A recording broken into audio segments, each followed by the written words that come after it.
kushika kalamu kwa jambo lisilokuwa.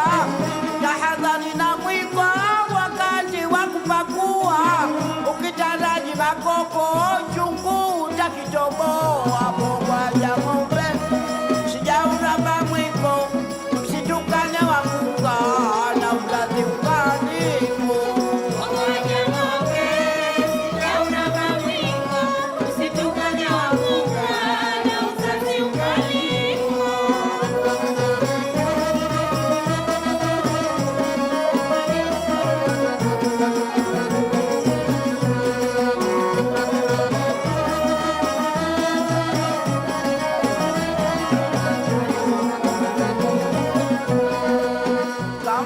Kamfunge beberu wa Sumani, umfunge pahala panapo jani.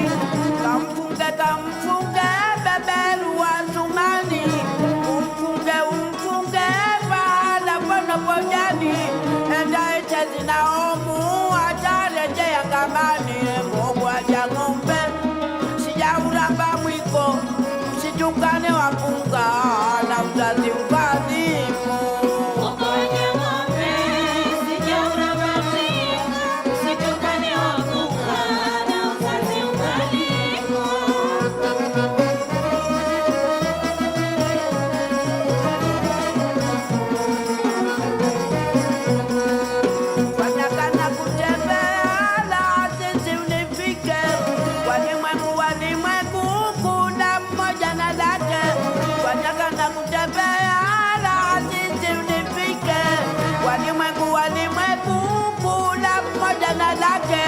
Muhitaji ana haya, wache watu wakucheke. Mogwaja ng'ombe sijauramba mwiko, situkane wakunga